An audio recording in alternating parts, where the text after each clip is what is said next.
Yo, what's up mga katropa?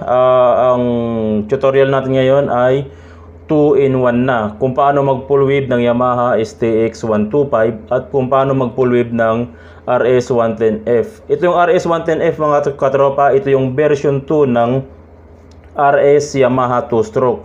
Kung dati 2-stroke siya, ngayon 4-stroke na siya. So, version 2 siya ng Yamaha RS na 2-stroke.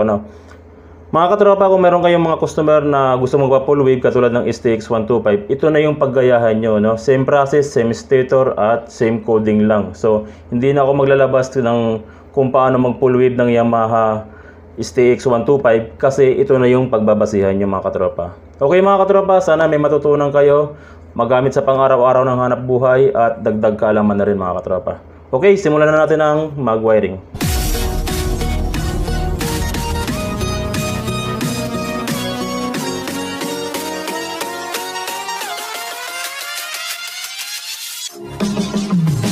Mga katropa, huwag niyong kalimutang suportahan ang aking channel. Huwag niyong kalimutan mag-subscribe upang makatanggap kayo ng tip tungkol sa pagwawiring. Okay naman mga tropa, kung malapit lang kayo sa Lingayen, Pangasinan, Artacho Street, pwede niyo akong sadyain dyan sa repair shop upang magpa-wiring kayo ng personal sa akin sa inyong mga motor. Okay mga katropa, ang ituturo ko sa inyo ay 2-in-1 tutorial na kung paano mag full wave ng Yamaha STX 125 at RS110F. Ito yung version 2 ng RS na 102 stroke. Siya na yung version 2, 4 stroke na siya. Okay, kung makikita nyo, ipapakita ko yung sakit niya ito. Same lang ng Yamaha, same coding, same color, same stator. So kung meron kayong customer na Yamaha STX 125 na gusto mong pa full wave, ito na yung pagbabasihan nyo kasi hindi na ako maglalabas ng tutorial tungkol sa full wave ng Yamaha STX 125. Okay mga katropa, baklasin muna natin tong stator niya at i-rewind natin muna. Tinggal ang puso, damdamin, damdamin aking damdamin. Sa ilalim ng puting ilaw, sa dilaw na buwan, pakinggan mo ang aking sigaw. Sa dilaw na buwan, Okay mga katropa, ito na yung ating tinanggal na stator. Okay, pag-aralan muna natin kung para saan yung bawat kulay. Okay, para maintindihan natin yung purpose ng kulay sa stator, para alam din natin yung ginagawa natin. Okay, so italiwas muna natin to, punasan muna natin ng konti ng basahan para lumitaw yung kanyang kulay. Okay, so umpisa natin mga katropa. Okay, focus muna tayo, focus. Yan. Ito mga katropa, itong yellow wire, ito yung supply ng ating headlight. Ang katabi ng yellow wire ay itong dalawang magnetic coil. Kahit sa ang motor mga katropa, pag may nakita kayong dalawang magnetic coil na magkatabi, automatic yung nakakontak sa kanya na wire, itong yellow wire, ay supply ng headlight. O automatic na yellow wire kaagad yan. Next natin itong single na magnetic coil, ito yung ating white wire, ito yung supply naman sa charger natin. So itong white wire hindi natin ginagalaw yan. Yung yellow wire lang, tsaka itong ground. So sa lahat ng pagpo-full wave, yung kulay white na wire lang ang ginagalaw, ay yung kulay white wire ang hindi ginagalaw. Ang ginagalaw lang ay yellow wire tsaka ground wire. Okay, so anong gagawin natin? Una, tanggalin muna natin tong katabi ng yellow wire, yung dalawang magnetic coil. Dapat yung dalawang magnetic coil walang contact sa yellow wire. Okay, so tanggalin muna natin siya. Okay mga katropa, ipaalala ko lang sa inyo, kahit anong klaseng motor sa pagpo-full wave, hindi na ginagalaw ang puting wire o yung yellow wire. Hindi na ginagalaw yun. Kasi yun na yun ang pinaka dulo ng rewind. Kumbaga siya yung in coil number 1. So siya yung last na rewind, yung white wire. So wag na natin gagalawin yun. Okay, so tanggalin muna natin to mga katropa, itong dalawang magnetic coil. Okay, tapos make sure na hinangan natin ulit sila para magkadikit. Kasi pag hindi mo sila pinagdikit, hindi rin magkarugtong, hindi continuous yung rewind ng ating stator. So kailangan pag tinanggal mo siya dun sa yellow wire, hihinangan din natin para magkadikit pa rin silang dalawa. Okay? So bakit natin tinanggal yung dalawang magnetic coil dun sa yellow wire? Kasi kaya tinawag na half wave, kasi yung yellow wire doon kumukuha sa gitnang bahagi ng rewind. So ano yung gitnang bahagi ng rewind? Ito yung dalawang magnetic coil. Ayun yung pinakagitnang bahagi ng rewind. So kaya tinawag na half wave kasi kumukuha ng supply yung yellow wire dito sa dalawang magnetic coil. Ito yung yung gitnang bahagi ng rewind. So tatanggalin natin siya, yung dalawang magnetic coil. Tatanggalin natin yung yellow wire diyan, ihiwalay natin. So ayan, hiniwalay natin para mag-isa na lang yung white wire. Ay yung yellow wire. Okay? So tinanggalan natin yung dalawang magnetic coil sa yellow wire. Dito muna tayo sa ground. Itong ground, kung nabanggit ko sa inyo, tatanggalin natin yung ground mga tropa, tatanggalin yan. So ipaliwanag ko lang. Kung nabanggit ko sa inyo, ang isang dulong wire, yung white wire, ang sabi ko, yung white wire is in coil na. Siya yung in coil number 1. Yung in coil number 2, yung pinakadulong rewind number 2, itong ground. Okay? So tatanggalin natin yung ground para ilipat natin siya doon sa yellow wire. Okay? So ibig sabihin, ang dulong wire mo na white, tapos ang magiging dulong wire mo pa uli is yung yellow wire. Okay? Naintindihan na gets? Kaya ngayon full wave na siya kasi ang dulo mo white, ang dulo mo yellow wire. So ibig sabihin yung yellow wire hindi na siya kumukuha doon sa gitnang bahagi ng magnetic coil. Tinanggalan natin yung pinakagitna ng magnetic coil. So okay mga tropa, yung ground tinanggal natin, dugtungan yung ground ng wire. Tapos balutin nyo ng sinkable tube. Kung meron kayong sinkable tube, mas mainam. Pero pag wala, electrical tape nang gamitin nyo. Okay? So, i-summarize ko ulit mga katropa. Yung dalawang magnetic coil, tinanggal natin sa yellow wire. Tapos yung ground ng stator, tanggalin nyo. Lagyan ng wire. Tapos parang ganito, ilipat nyo doon sa yellow wire. Ito. Okay? So, yung ground, tanggalin yung ground. Ilagay nyo siya doon sa yellow na wire kung saan natin tinanggal yung dalawang magnetic coil. Okay, hinangan muna natin mga katropa. Bakit natin tinanggal yung ground sa body ground? Kasi dapat sa full wave polluted yung ground. So ibig sabihin dapat yung magnetic coil mo walang contact sa ground. So tinanggal natin siya sa ground, tapos ililipat nyo dito sa yellow wire.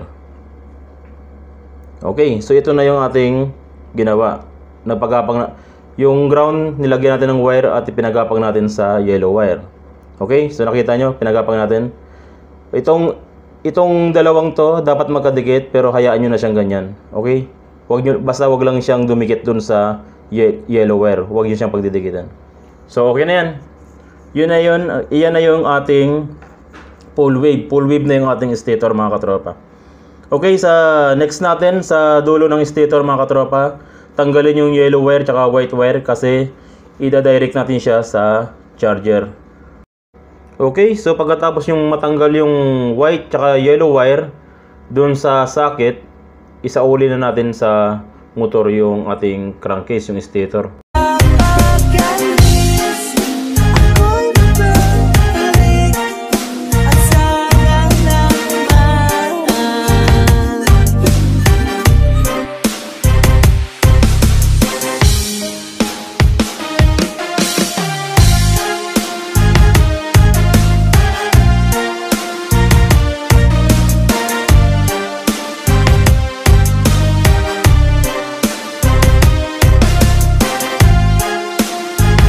Okay mga katropa, ito na yung ating ibinalik na stator So ito yung tinanggal natin kanina, yung yellow wire tsaka white na wire.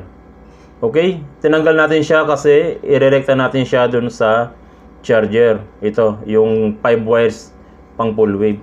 Okay mga katropa, dapat pag bibili kayo ng charger, huwag nyo nang titipirin yung pinakamagandang klase na charger para hindi kayo maabala sa inyong pagpo-full wave. Okay, so itong yellow wire tsaka white wire mga katropa, ilagay nyo siya sa yellow wire at pink wire ng charger. Walang problema mga katropa, kahit magbaliktaran sila, kahit may ilagay mo yung pink wire sa white wire ng stator o sa yellow wire, walang problema kahit mabaliktaran. Importante yung pink tsaka yellow wire ilagay dun sa white tsaka yellow wire ng stator. Okay? So next natin, ito yung kanyang dating lumang charger mga katropa. Tanggalin na natin yan, hindi na natin kailangan.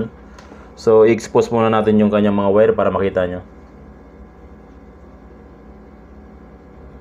Okay mga katropa, ulitin ko lang, yung pink tsaka yellow wire ng charger ilagay nyo dun sa white tsaka yellow wire ng stator. Kahit magbaliktaran doon, walang problema. Okay, so next natin ito sa kanyang dating socket. Unahin muna natin tong kulay green. Itong kulay green mga katropa, green wire ng stator, ground siya. Okay, so yung green wire ng stator, ilagay natin siya sa ground ng Yamaha. So ang ground ng Yamaha, ito yung black wire. So green wire to black wire ang ano natin. Okay, so ilagay muna natin. Green ng stator ng 5 wires, green ng 5 wires.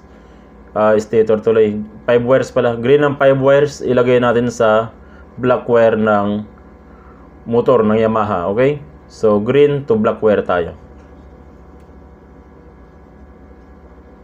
Okay, so susunod natin itong red wire mga katropa. Ito yung ating charger ng battery. Yung red wire ng ating 5 wires na charger, ilagay natin sa red wire din ng motor. So ibig sabihin red to red wire lang ang gagawin natin. Red wire to red wire. So yung red wire ay yung papuntang battery para magkarga yung ating battery pag umaandar yung motor. So red wire ng charger ilalagay sa red wire ng motor. Next natin mga katropa, ito importante ito. Itong black wire kasi ito yung kumukontrol ng voltahe. Yung black wire ilalagay natin siya sa yellow na mayroong lining na red. Yung yellow na mayroong lining na red mga katropa ay yung supply ng ating headlight. So pagsasamahin natin yung black wire tsaka yellow na mayroong lining na red para masupplyan ng positive yung ating black wire para hindi lumobo. Pangalawa, para maging battery operated yung inyong headlight. So pagkatapos nating pagsamahin yung black wire tsaka yellow na mayroong stripe na red, dugtungan nyo siya ng wire mga katropa kasi ilalagay natin siya sa ignition key o susian kung saan pag sinusi mo, papasok naman yung positive galing battery. So black wire, ilagay nyo sa yellow na mayroong lining na red, tapos lagyan nyo ng wire kasi ipapagapang natin siya dun sa positive din na galing susian. So ayan, nilagyan natin. Tapos balutin na natin ng electrical tape. Okay, so ipaliwanag ko lang bakit natin pinagsama yung black wire tsaka yellow na mayroong lining na red. Kasi yung black wire pag napasukan ng positive, hindi lulubo yung battery natin, kukontrol niya yung voltahe para hindi tayo mag-overcharge.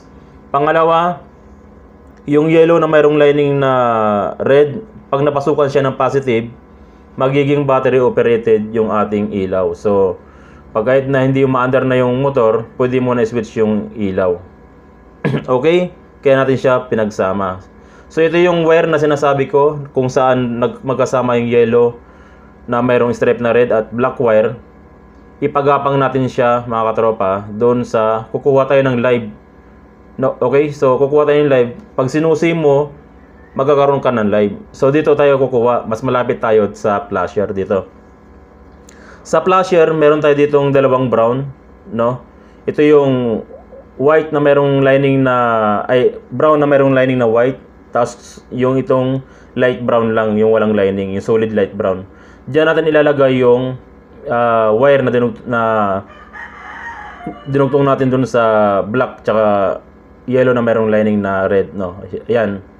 Okay, diyan natin siya ilagay. Ibig sabihin, pag sinusi mo siya, susuplayin niya na ng positive yung yellow na mayroong stripe na red, battery operated na yung headlight mo, tapos susuplayin niya yung black wire para hindi lumubo yung ating battery. Okay mga katropa, balik na natin dapat ibalik at i-testing na natin mga katropa. So ayan mga katropa.